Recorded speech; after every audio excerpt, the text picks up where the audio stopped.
Bonjour, salut à toutes et à tous. C'est Amour, Daria pour les amis et Karel pour les intimes. Je vais vous partager notre expérience. On s'est jeté dans la gueule de Dieu. Je dirais plutôt qu'il s'est jeté dans la gueule de Dieu. Personne ne l'y a invité. Il s'est jeté tout seul. Nous étions dans un quartier populaire. Nous avons grandi, mon ami Jean et moi. Dans notre quartier, il y avait déjà des gens qui commençaient à se faire connaître. Donc, notamment Arsène Guélé et Blaise, qui servaient très jeunes déjà, qui commençaient à chanter dans les chorales. Et on les reconnaissait. Et ils se mettaient souvent au coin de la rue en train de chanter. Arsène pouvait chanter pendant des heures. Il aimait vraiment chanter. On le reconnaissait partout. Et c'est à cette époque que Jean, mon ami, a eu l'idée de m'associer. Il vient me voir un jour, il me dit, tu vois, Arsène et les Blaise, et tout, ils ont leur groupe. Nous aussi, on va créer le nôtre. Mais chez nous, ça ne sera pas un groupe comme ça sera une chorale. Je dis, ah, donc on va créer une chorale. Oh oui, on va créer une chorale. Et je dis, d'accord, c'est une très bonne chose. Il est venu. On a commencé à chanter. J'avais une vieille radio-cassette que j'utilisais pour écouter la radio et tout. On a sorti cette radio-cassette, on a commencé à écouter, on écoutait la musique et en même temps on chantait. On passait nos journées comme ça.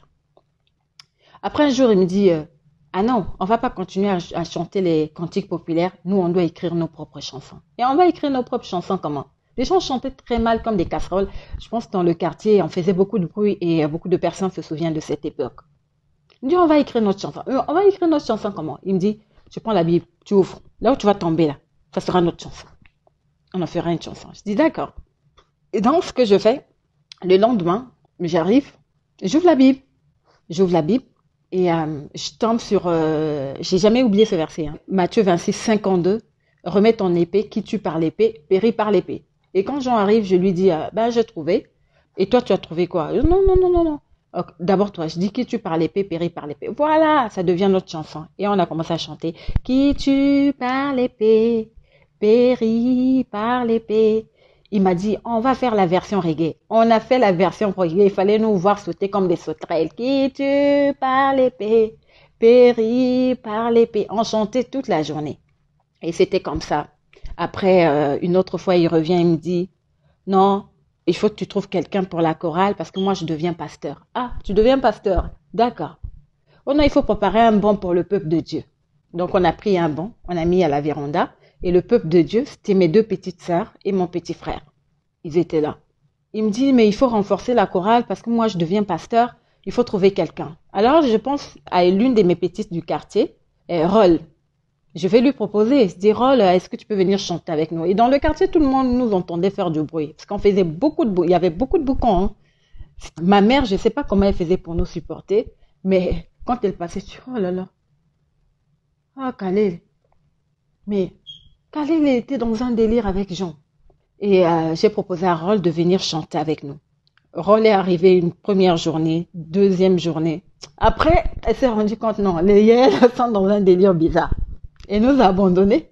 Elle est partie. Et Jean était furieux. Et j'ai continué à tenir la chorale. Il me dit, tu gères la chorale et les offrandes. On a donc pris une assiette, on a mis au centre. Et il fallait trouver l'argent pour les offrandes. Donc les emballages de bonbons, c'est ce qu'on remettait à mes petites sœurs. Et on utilisait comme argent. Et au moment des offrandes, on prenait nos billets, nos papiers, on mettait dans le panier. Et c'est comme ça qu'on avançait.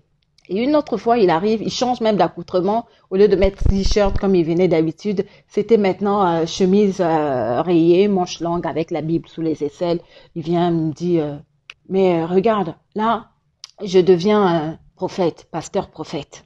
Tu deviens pasteur prophète. Ah, d'accord. Ok. Et on continue. Une fois, les jours passaient, les mois passaient, nous, c'était notre jeu, on s'amusait comme ça. Jean arrive. C'était comme d'habitude, hein, il est venu, on a chanté, il a commencé à faire la prédication, il a commencé à faire ses fausses prophéties. Et on n'a pas compris ce qui s'est passé. Boum, il tombe, il commence à rouler à même le sol. Il roule à même le sol, il a roulé. Quand il s'est relevé, il a commencé à parler en langue. C'était chaud. Il a parlé en langue. Là. On appelait maman, Jean est tombé. Ma mère est venue voir. Mais qu'est-ce qui se passe là? il est épileptique, ton ami? Je dis, non, il n'est pas épileptique. Il a toujours été bien, mais je ne sais pas ce qui s'est passé. Je dis, oh, oh, mais vous là, moi je vous ai toujours dit, on ne blague pas avec le nom de Dieu.